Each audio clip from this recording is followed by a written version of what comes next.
അതെ, ഞാനൊരു കാര്യം പറയട്ടെ. ഈ ഈ കഴിഞ്ഞ പെരുന്നാൾ മുതലേ ഞാൻ വിചാരിച്ചുകൊണ്ടിരിക്കുന്ന ഒരു പായസമായിരുന്നു കേട്ടോ. ഇന്നിപ്പോൾ എൻ്റെ ഒരു ഫ്രണ്ടിൻ്റെ വീട്ടിൽ വിഷുവിന് പോയ സമയത്ത് അവിടെയും ഈ സെയിം പായസം തന്നെയാണ് കേട്ടോ. അപ്പോൾ എനിക്ക് തോന്നിയത് ട്രെൻഡിങ് ആണോ, നല്ല ടേസ്റ്റ് ഉണ്ടല്ലോ എന്നൊക്കെ ഉള്ളത്.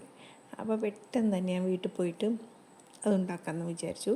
കാരണം നമ്മളൊക്കെ വീട്ടിലുണ്ടാവുന്ന ഇൻഗ്രീഡിയൻസ് തന്നെയുള്ളൂ ഇതിന്. അധികമൊന്നും ഇൻഗ്രീഡിയൻസ് ഒന്നും ആവശ്യമൊന്നുമില്ല. അപ്പോൾ ഞാൻ പിന്നെ വിചാരിച്ചു, പക്ഷേ ചെറിയ ചെറിയ മിസ്സിങ് ഉണ്ടായിരിക്കാം.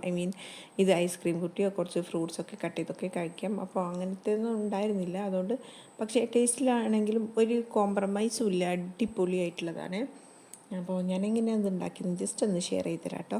ഞാൻ ഒരു 200 ഗ്രാം സാഗോ റൈസാണ് എടുത്തിരിക്കുന്നത്. ഈ സാഗോ റൈസ് എന്ന് പറഞ്ഞാൽ നമ്മുടെ നാട്ടിലൊക്കെ ഈ സാബുനരി എന്നാണ് പറയാറ്, ചവ്വരി എന്ന് പറയാറുണ്ട്. ഇതൊരു പനയെന്നോ മരച്ചീനിന്നൊക്കെ ഉണ്ടാക്കുന്ന ചെറിയ നല്ല മഞ്ഞ് മണികൾ പോലത്തെ ചെറിയ ചെറിയ മുത്തുമണികളാണ് കേട്ടോ. ഇത് ഞാനൊരു 2 hours നോർമൽ വാട്ടർ ഉപയോഗിച്ച് ഒന്ന് സോക്ക് ചെയ്യാൻ വെച്ചിരിക്കുകയാണ്. 2 മണിക്കൂർ കഴിഞ്ഞെങ്കിൽ മാത്രമേ അത് അതിൻ്റെ ഒരു കൺസിസ്റ്റൻസിയിൽ കിട്ടുള്ളൂ. എന്നാൽ പെട്ടെന്ന് വേവുകയും ചെയ്യും. അതല്ലാതെ നമ്മൾ സോക്ക് ചെയ്തില്ലെങ്കിൽ അങ്ങനെ വെന്ത് കിട്ടുമൊന്നുമില്ല കേട്ടോ. അതുകൊണ്ടാണ് നമ്മൾ സോക്ക് ചെയ്യാൻ പറയുന്നത്. ഇതാ ഇങ്ങനെ ആഫ്റ്റർ 2 hours നല്ലപോലെ സോഫ്റ്റായിട്ട് വന്നിരിക്കുകയാണ്. ഇനി നമ്മൾ ചെയ്യാൻ പോകുന്നത് ഷുഗർ എടുത്തിട്ട് കാരമലൈസ് ചെയ്യുക എന്നുള്ളതാണ്. 1 കപ്പ് ഷുഗറാണ് ഞാൻ ഇവിടെ എടുത്തിരിക്കുന്നത്. അതിനെ ഒന്ന് കാരമലൈസ് ചെയ്യണം. ഇപ്പോൾ ഇങ്ങനെ കാരമലൈസ് ചെയ്യുന്ന സമയത്ത് എനിക്കൊരു ഓർമ്മ വരുന്നത്, എൻ്റെ മോനൊരു ദിവസം ഈ കാരമലൈസ്ഡ് ആയിട്ടുള്ള എഗ് പുഡിങ് ഉണ്ടാക്കിയിരുന്നത്. അപ്പം ഇവന് ലോ ഫ്ലെയിമിൽ വെച്ചിട്ടാണ് ഉണ്ടാക്കുന്നത്. അതുകൊണ്ട് എത്രയായിട്ടും ആ ഒരു കാരമലൈസായിട്ട് വരുന്നില്ല, ബ്രൗൺ കളറൊന്നും വരുന്നില്ല. അതിന് ക്രിസ്റ്റലൈസേഷനായി മാറുക ചെയ്യുന്നത്.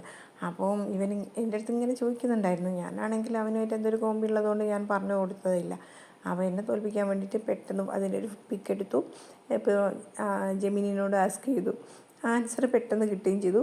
നിങ്ങൾ ലോ ഫ്ലെയിമിലാണ്, ഹൈ ഫ്ലെയിമിലാക്കും എന്നൊക്കെ പറഞ്ഞിട്ട് അങ്ങനെ കിട്ടുകയും ചെയ്തു. ഞാനവിടെ തോറ്റു പോകുക എന്നല്ലാതെ ഇപ്പോഴത്തെ മക്കളോട് എന്ത് പറയാനാ, അവരത്രയും ടെക്നോളജിക്കലി ഡെവലപ്ഡ് ആണല്ലോ.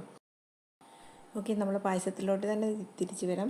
ഇങ്ങനെ കാരമലൈസ് ആയി വരുന്ന സമയത്ത് ഞാനതിലേക്ക് ഒരു 50 ml കണ്ടൻസ്ഡ് മിൽക്ക് ആഡ് ചെയ്തു. 1 കപ്പ് നല്ല ചൂടുള്ള വെള്ളം ഒഴിച്ചിട്ട് പിന്നെ ഒരു 750 ml പാലാണ് ഒഴിച്ചത്. അതിൽ 750 ml ഞാനൊരു 500 ml പാലിപ്പോൾ ഫസ്റ്റിൽ ഒഴിച്ചു കൊടുത്തു കേട്ടോ.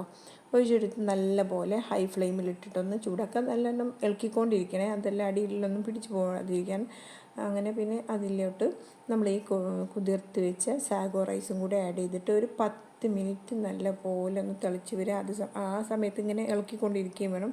അടിയിലൊന്നും പിടിച്ചു പോവാതെയും കരിഞ്ഞു പോവാതെയും പ്രത്യേകം ശ്രദ്ധിച്ചോളണേ.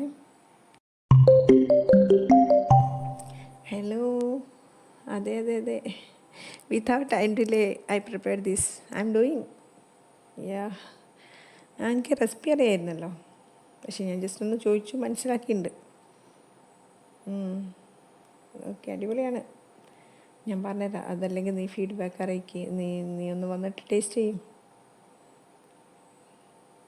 വാ, ഓക്കെ. എന്നാൽ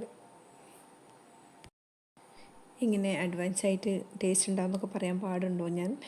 ഇല്ല, എനിക്ക് വിശ്വാസമുണ്ട്. അത്രയും ടേസ്റ്റാണ്. എങ്ങനെ ഉണ്ടാക്കി കഴിഞ്ഞാൽ ഇതിന് നല്ല ടേസ്റ്റ് ഉണ്ടാവും. I am very sure that. ഇങ്ങനെ ഈ 10 മിനിറ്റ് ഇങ്ങനെ നല്ലപോലെ ഒന്ന് വേവിച്ചെടുത്തിട്ട് സമയം നമുക്ക് ഈ സാബുനരി വെന്തോന്ന് അറിയുന്നത് അതിൻ്റെ കളറ് ഈ പ്യോർ വൈറ്റ് കളറിൽ നിന്നും ഒരു ട്രാൻസ്പെറൻറ്റ് ഗ്ലാസി ലുക്കായി മാറുന്ന സമയത്താട്ടോ അത് കംപ്ലീറ്റ് ആയിട്ട് വെന്തു എന്ന് നമുക്ക് മനസ്സിലാവുക. അപ്പോൾ ഇടയ്ക്കിടയ്ക്കൊന്ന് ചെക്ക് ചെയ്ത് നോക്കിയാൽ മതി. നല്ലപോലെ ഒന്ന് വെന്തൊക്കെ കിട്ടിയിട്ടുണ്ട്. ആ സമയത്ത് നമ്മളൊരു സ്പൂണോളം ഏലക്ക പൊടിച്ചത് ആഡ് ചെയ്യുന്നു. വേണമെങ്കിൽ ജസ്റ്റ് ഒരു നുള്ളുപ്പ്, ഒരു വെള്ളപ്പുളി മാറ എന്നൊക്കെ പറയില്ലേ, അങ്ങനെ ജസ്റ്റ് ഒരു ഉപ്പ് പൊടി ഇടുക. മറ്റൊരു കാര്യം, ഈ ഒരു പായസത്തിൻ്റെ സ്പെഷ്യാലിറ്റി എന്ന് പറഞ്ഞാൽ ഇത് നല്ലപോലെ ലൂസാക്കിയിട്ട് നമുക്ക് കഴിക്കാം. അതേപോലെ ഒരു പൊറിഡിച്ച് പോലെ കഴിക്കാം. അതല്ലെങ്കിൽ അതിൽ ഐസ്ക്രീമൊക്കെ ഇട്ട് കഴിക്കാം, ഫ്രൂട്ട്സ് കട്ട് ചെയ്ത് കഴിക്കാം. അങ്ങനെ എങ്ങനെയും നമുക്ക് കഴിച്ചെടുക്കാൻ പറ്റുന്ന ഒരു ഐറ്റം കേട്ടോ ഇത്. ഈ പൊറിഡിച്ച് എന്ന് പറഞ്ഞപ്പോഴാണ് മറ്റൊരു കാര്യം എനിക്ക് ഓർമ്മ വരുന്നത്. പണ്ട് ഞാൻ സൗദിയിലൊരു സ്കൂളിൽ ഇൻ്റർവ്യൂവിന് പോയ സമയത്ത് അവിടെ എന്ന് വെച്ചാൽ എക്സ്ട്രീം കോൾഡും എക്സ്ട്രീം ഹോട്ടൊക്കെയാണല്ലോ അവിടുത്തെ ടെമ്പറേച്ചറൊക്കെ വരുന്നത്. ഭയങ്കര കോൾഡ് സമയത്തായിരുന്നു, ഒരു ഈവനിങ്ങിലായിരുന്നു ഇൻ്റർവ്യൂ. എനിക്ക് അപ്പോയിൻമെൻറ്റ് കിട്ടിയത്. അങ്ങനെ ഞാൻ ഇൻ്റർവ്യൂവിന് പോയി. അവിടുന്ന് കുറേ മീൻസ് നമ്മളെ കണ്ടൻറ്റ് നമ്മുടെ സബ്ജക്റ്റ് ബേസ്ഡ് ആയിട്ടുള്ള ക്വസ്റ്റ്യൻസ് എല്ലാം ചോദിച്ചു. പിന്നെ ലാസ്റ്റ് അവർ നമ്മളെ ഫ്ലുവൻസി ഒക്കെ നോക്കാൻ വേണ്ടിയിട്ട് അങ്ങനെ എന്തോ ആയിരിക്കും ചിലപ്പം നമ്മളെ അല്ലാതെ എന്ത് കഴിച്ചു എന്നൊക്കെ ചോദിച്ചു എൻ്റെ അടുത്ത്. അപ്പോൾ ഞാൻ കഴിച്ചതൊരു സേമി പായസമായിരുന്നു. അത് കുറച്ചൊരു കട്ടിയിലുള്ളതായിരുന്നേ. അപ്പോൾ ഞാൻ പൊറിഡ്ജ് എന്ന് പറഞ്ഞു. അപ്പം എൻ്റെ അടുത്ത് ചോദിച്ചവർ പൊറിഡ്ജോ എന്നുള്ള മട്ടിൽ ഈ ഒരു ക്ലൈമറ്റിൽ പൊറിഡ്ജോ എന്നൊക്കെ ചോദിച്ച്. അന്നേ എനിക്ക് ഭയങ്കര ഡൗട്ടായിരുന്നു. ഈ പൊറിഡ്ജ് എന്ന് പറഞ്ഞാൽ മീൻസ് നമ്മൾ വിചാരിക്കുന്ന ഈ സ്വീറ്റ് ഐറ്റം തന്നെ അല്ലേ, ഹോട്ടായിട്ടുള്ളതല്ലേ എന്നൊക്കെ ഉള്ളത്. അപ്പം അവർ ഒരു പക്ഷേ തണുപ്പിച്ചിട്ട് കഴിക്കാമെന്നായിരിക്കും ഉദ്ദേശിച്ചത്. ഈ തണുപ്പിൽ ഇങ്ങനെ തണുപ്പുള്ളത് കഴിച്ചോ എന്നായിരിക്കാം ഉദ്ദേശിച്ചത്. വിഷയം മാറിപ്പോയോ എന്നൊരു ഡൗട്ട് കേട്ടോ, സോറി. അപ്പം നമ്മുടെ പായസത്തിന് ഇനി വേണ്ടി ഇൻഗ്രീഡിയൻ്റ് എന്ന് വെച്ചാൽ വറുത്ത് വെച്ച് സേമിയാണ്. ഞാൻ അങ്ങനത്തെ വറുത്ത് വെച്ചായിരുന്നു വാങ്ങിയത്. അതുകൊണ്ട് വേറെ വറുക്കേണ്ട ആവശ്യമൊന്നും വന്നില്ല. വറുത്തില്ല എങ്കിൽ ജസ്റ്റ് ഒന്ന് നെയ്യിലിട്ടൊന്ന് വറുത്തിട്ട് ഇതിലോട്ട് ഒരു കപ്പ് സേമിയം ആഡ് ചെയ്യുക കേട്ടോ. എന്നിട്ട് ഒന്നും കൂടെ ഒരു 5 മിനിറ്റ്സും ഓളം ഒന്നും കൂടെ ഒന്ന് കുക്ക് ചെയ്ത് മാറ്റി വെക്കുക. നല്ലപോലെ ഒന്ന് തിളച്ചോട്ടെ. ഈ സേമിയം കെട്ടി പോകാതെ പ്രത്യേകം ശ്രദ്ധിച്ചോണേ.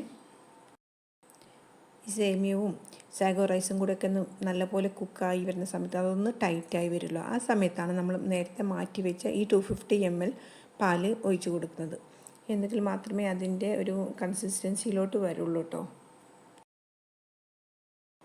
ഈ പോറിഡ്ജിൻ്റെ പായസത്തിൻ്റെ മെയിൻ പോയിൻ്റ് ഓഫ് അട്രാക്ഷൻ എന്ന് പറയുന്നത് ഈ കാരമലൈസ് ചെയ്ത് ആ ഒരു ടേസ്റ്റും ആ ഒരു കളറൊക്കെ തന്നെയാണ് കേട്ടോ. നമ്മൾ ശർക്കരയൊന്നും യൂസ് ചെയ്യുന്നില്ല, പഞ്ചസാര തന്നെയാണ് യൂസ് ചെയ്യുന്നത്. ശർക്കര വേണേൽ അത് യൂസ് ചെയ്യാം.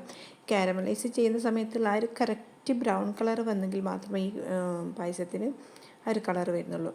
എനിക്ക് ഈ കാരമലൈസ് ചെയ്യുന്ന സമയത്ത് ഒരു പോയിൻ്റ് ഫ്രം വൈറ്റ് ടു ബ്രൗണിലോട്ട് മാറുന്ന സമയത്ത് നമ്മൾ കെമിസ്ട്രിയിലൊക്കെ ടൈട്രേഷൻ ചെയ്യുന്ന സമയത്തുള്ള ഒരു എൻഡ് പോയിൻ്റ് കാൽക്കുലേഷൻ ഉണ്ടല്ലോ, അതൊക്കെയാണ് ഓർമ്മ വരാറ്. ഈ acid base change, acid to base അല്ലെങ്കിൽ ബേസ് ടു ആസിഡിലോട്ട് കൺവേർട്ട് ചെയ്യുന്ന സമയത്ത് ഒരു കറക്റ്റ് പോയിന്റിലാണ് അതിൻ്റെ കളറൊക്കെ ചേഞ്ച് ചെയ്യുമല്ലോ. അതേപോലെ തന്നെയാണ് ഇവിടെയുള്ള ഈ കാരമലൈസേഷൻ എന്ന് എനിക്ക് തോന്നാറുള്ളത് കേട്ടോ. ഒന്ന് മധുരം ഒന്ന് ടേസ്റ്റ് ചെയ്ത് നോക്കിയിട്ട് ആവശ്യമുണ്ടെങ്കിൽ കുറച്ചും കൂടെ ഒന്ന് ഷുഗർ ആഡ് ചെയ്യാം. നമ്മൾ ഓൾറെഡി കണ്ടൻസ്ഡ് മിൽക്ക് ആഡ് ചെയ്തിട്ടുണ്ടല്ലോ, അപ്പോൾ അതിൻ്റെ ഒരു ടേസ്റ്റൊക്കെ ഉണ്ടാവും. അപ്പം ഷുഗർ കൂടുതൽ ഇഷ്ടമുള്ളവർക്ക് കുറച്ചും കൂടി ഒന്ന് ഷുഗർ ആഡ് ചെയ്തിട്ട് ഒന്നും കൂടി ഒന്ന് തിളപ്പിച്ച് മാറ്റി ജസ്റ്റ് ഒന്ന് അടച്ചാടെ വെച്ചേക്കണേ. എന്നെങ്കിലേ അതൊരു ടേസ്റ്റ് ഇങ്ങോട്ട് പിടിച്ച് വരുള്ളൂ. ഈ സാഗോ റൈസിലൊക്കെ മധുരമൊക്കെ പിടിച്ച് നല്ലൊരു ടേസ്റ്റിൽ ഇങ്ങോട്ട് വരണം. നോക്കിയിട്ട് അതിൻ്റെ തിക്നെസ്സൊക്കെ നോക്കിയിട്ട് വേണമെങ്കിൽ കുറച്ചും കൂടെ പാലൊക്കെ ആഡ് ചെയ്യാം കേട്ടോ. നല്ലപോലെ തിക്കായി മാറുകയാണെങ്കിൽ നമുക്ക് കുറച്ചുകൂടെ പാൽ ആഡ് ചെയ്യുന്നതാണ് നല്ലത്. നല്ലപോലെ കുക്കായി വരുന്ന സമയത്ത് അതൊന്ന് ടൈറ്റനാവും. അത് വിചാരിച്ച് നമ്മൾക്ക് ടേസ്റ്റ് കുറയൊന്നുമില്ല, ടേസ്റ്റ് കൂടി വരുള്ളൂ കേട്ടോ.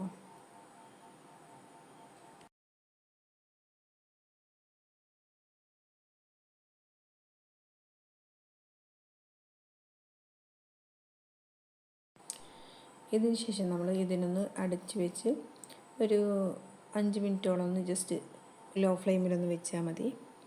ആ സമയത്ത് നമ്മളൊരു ഫ്രൈ പാൻ എടുത്തിട്ട് 2 സ്പൂൺ നെയ്യ് എടുക്കുക. അതിലോട്ട് നമ്മുടെ കയ്യിലുള്ള കാഷ്യൂസോ റൈസിൻസോ നട്ട്സ് വേറെ ഏതെങ്കിലും ബദാമോ അങ്ങനെ എന്തെങ്കിലുമൊക്കെ നട്ട്സ് ഉണ്ടെങ്കിൽ ഈ ഡേറ്റ്സോ അങ്ങനെയൊക്കെയുള്ളത് യൂസ് ചെയ്യാം കേട്ടോ. നെയ്യിലൊന്ന് വറുത്തിട്ട് ഈ പായസത്തിലോട്ട് ആഡ് ചെയ്യാണ്. വറുക്കുന്ന സമയത്ത് അധികം ഒന്നും കരിഞ്ഞു പോവാതെ ശ്രദ്ധിക്കുക. എന്നിട്ട് ഈ പായസത്തിലോട്ട് ആഡ് ചെയ്ത് കൊടുക്കുക.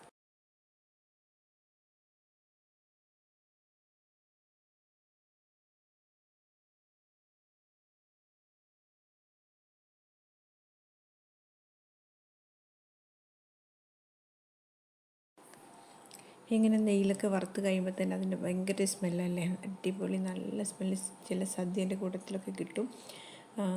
വേണമെങ്കിൽ നമുക്കിതിന് മറ്റൊരു ബൗളിലോട്ട് മാറ്റിയിട്ട് ഫ്രിഡ്ജിൽ 2 മണിക്കൂറൊക്കെ ഒന്ന് ഫ്രിഡ്ജിൽ വെക്കുക. ഫ്രീസറിൽ വെക്കേണ്ട ആവശ്യമില്ല കേട്ടോ. ഫ്രിഡ്ജിൽ വെച്ചിട്ട് തണുപ്പിച്ചിട്ട് കഴിക്കുക. അതും നല്ല ടേസ്റ്റിയാണ്.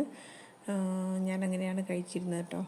അതല്ലാതെ ഈ ചൂട് മീൻസ് നേരത്തെ പറഞ്ഞതുപോലെ മഴക്കാലത്താണെങ്കിൽ ചൂട് കഴിക്കാം, തണുത്ത സമയത്താണെങ്കിൽ അതല്ലെങ്കിൽ വേനലിലാണെങ്കിൽ തണുപ്പിച്ചിട്ട് കഴിക്കാം. അങ്ങനെയുള്ളൊരു ഐറ്റമാണത്. അപ്പോൾ ഞാൻ തണുപ്പിച്ചിട്ടാണ് കഴിച്ചതും സെർവ് ചെയ്തതും കുട്ടികൾക്കൊക്കെ സെർവ് ചെയ്തതും ഞാൻ തണുപ്പിച്ചിട്ടാണ് കേട്ടോ.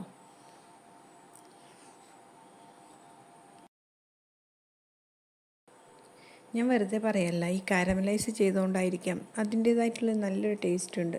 ഇനിയിപ്പോൾ നമ്മുടെ വീട്ടിലൊരു ഐസ്ക്രീം അങ്ങനെ ഏതെങ്കിലും ഉണ്ടെങ്കിൽ അതും കൂടി ഒന്ന് ആഡ് ചെയ്ത് കഴിച്ച് കഴിഞ്ഞാൽ നല്ല ടേസ്റ്റാണ്, അടിപൊളി ടേസ്റ്റാണ് കേട്ടോ.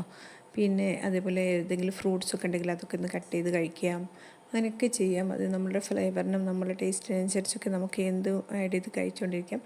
എന്താണെങ്കിലും വീട്ടിൽ എപ്പോഴും അവൈലബിൾ ആയിട്ടുള്ള സാധനങ്ങൾ കൊണ്ട് മാത്രമാണ് ഞാനിങ്ങനെ ഒരു പായസം ഉണ്ടാക്കിയത്. ടേസ്റ്റാണ്, ഞാൻ 100% പറയുന്നത്. നല്ല ടേസ്റ്റുള്ള ഒരു ഐറ്റം തന്നെയാണ്. ഞാനിതിൽ പകുതി എടുത്തിട്ട് ഇങ്ങനെ പൊറിയിടിച്ചാക്കിയിട്ട് കഴിച്ചു.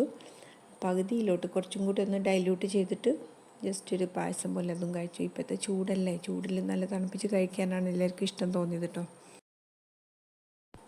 ഏതെങ്കിലും ഐറ്റമായിട്ട് വരുന്നതായിരിക്കും.